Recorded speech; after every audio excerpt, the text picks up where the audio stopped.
People are looking for your products and services. Google calls that a keyword, whatever they search into Google. Some call it a keyword phrase. For instance, I searched tires Blackfoot. This is the results I got. This is a competitor of mine that I want to check out and look for what products and services does he claim to offer.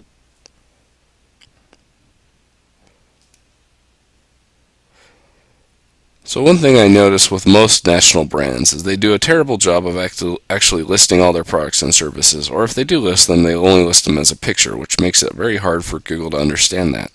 Now, they have a one page talking about Blackfoot, but they at least do have other products and services listed on the rest of their website. So one thing you might write down is tire inspection, brake check, all these different words that they offer, and products, especially if you offer them as well, or might want to offer them. Now that you know that people are actually looking for them, write those words down and create kind of a seed list of what you can find. What I find, like I said, is in smaller locations, in general, they just typically don't find a lot of great search results and products and services. So I like to go look at bigger locations. I'm from Portland, Oregon, and so I'll type in, say, tires, Portland, Oregon.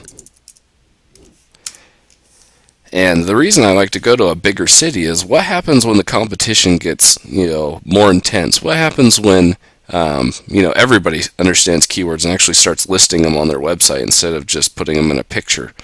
Or, has a lot of different pages that talk about all the products and services they offer, not just one page that talks about services and offerings. For instance, this website, much like the national site, has, quite a few images, allows people to even select their own tires, some nifty things there, which you might want to look into investing in the future. But they also have a bunch of words and products and services and links to those pages and products and services. So we can add tires, auto repair, build up a list, get 15 words or more typically is what a business can find. And then we're going to go over to Google's keyword tool, or keyword planner is what it's called now. They like to change that name every couple of years. They also like to change the interface so much that it's near impossible to remember where everything is, or whatnot. So you're going to have to log into Google's keyword tool. You're going to have to create a free account, follow the on-screen instructions. It's fairly easy. It's free. Then I clicked on search for new keyword and ad group ideas. I put my seed list. The bigger the list, the better. This is what I gathered from online. And you could even include your website if your website actually has some pages and information on it. That might be able to help you mine some information. I like to change everything to all locations English.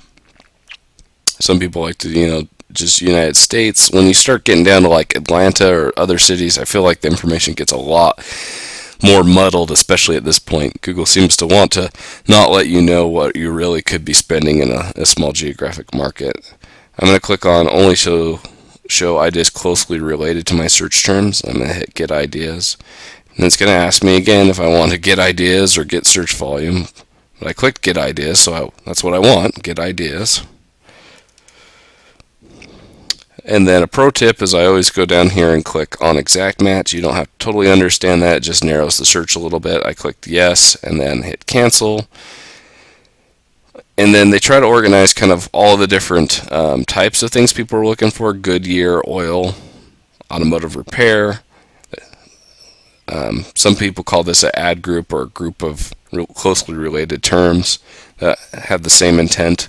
So if somebody's looking for auto paint or auto paints or auto paint shop, they all have the same intent to get their car painted. If that makes sense. And so they like to group them. I like to look at the keyword ideas instead. And you'll notice that there's 610 ideas. Now, one thing that you need to know is Google Keyword Tool, like I said, keeps changing all the time. And honestly, it keeps getting worse. But it's the best tool out there, so we have to keep using it. I did this search 2 weeks ago and I had 810.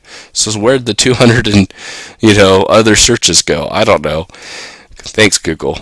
you know, and there's average search volume right here, which is one of the most important bits of information. But one thing you need to know too is this is all a lie. There really could be a million searches for tune-ups, and Google's just going to report to you and Bing and Yahoo and anybody else using this tool that it's 201,000 average monthly searches. Of course, you can break it out a little bit more by month too, and there's seasonal things that can swing those numbers, a lot higher in other months of the year. Taxes, for instance, is not, they're going to be a lot more search for tax accountant towards tax season and the end of that. But what you need to know is this is relative, and so 200,000 versus oil change at 100,000 means roughly tune-up is twice as much searched as oil change. So I like to download this. You can use Excel, which costs money, or you can use Google Docs. They have their own version of kind of Excel. That just adds one more step for me, so I'm not going to do that. But once you download it, you could then go to Google Docs and with your free account, then upload this information. I'm just going to double click and open it up. And so what you can see is they give you all this great information. The words that people are searching, products and services, they call them keywords. They give you that it's in US currency. I don't really need to remember that, so I delete that. They give you the search volume, the competition as a percentage. So oil change gets really competitive, apparently, 96% competitive. So that's almost 100% in their opinion. And if you can think about that, an oil change costing $5.25 per click to visit your site, if you're using their paid program, would be pretty pricey. You'd have to get not only an oil change, but you'd have to get all those annoying upsells if you've ever gotten an oil change, what they try to do. Or, they get you in for an oil change and then they try to get you to buy, new tires or, something else. Well, the reason they have to do that is to acquire you through online. The competition is so intense. They're paying $5 per visit to their website, so they got to do something. And then all this other information I just delete. It's not useful in my opinion. So you might say this is a note or a type.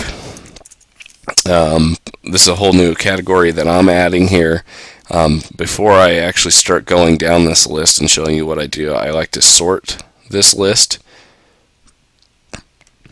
And you can go to sort and sort Z to A, expand the section. So now we know tune-up is the most searched thing, then oil change, mechanic, quite a bit down the list here. Car tires comes a little bit further down. And so, what is a tune-up? Well, they want their car to get tuned, and so I like to go down this list and kind of categorize everything into what they actually want. So mechanic, so on alignment, oil. See, we've already hit oil twice. Oh, oops, I got off.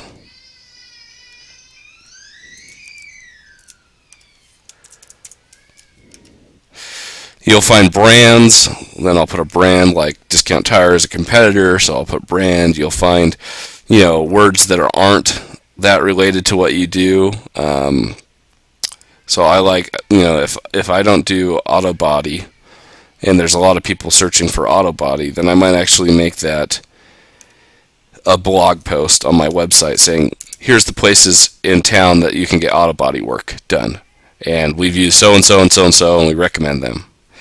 And so that's something that's closely related to your business that can actually help you create relationships with other businesses nearby. But you're not going to be able to make money off of that if you don't do auto body work. Same might go with like windshield repair. Most of those people just have people come in, but you could create a page that could come to you, and then you can have the guy show up and do the window repair. So you just kind of have to know your industry a little bit better, or ask the employer to understand a little bit better where everything falls. But there's definitely going to be some things that you might never want to show up for. So say we don't do diesel work. So I like to say this would be negative. And so you go down this list, and you can create a quite extensive list.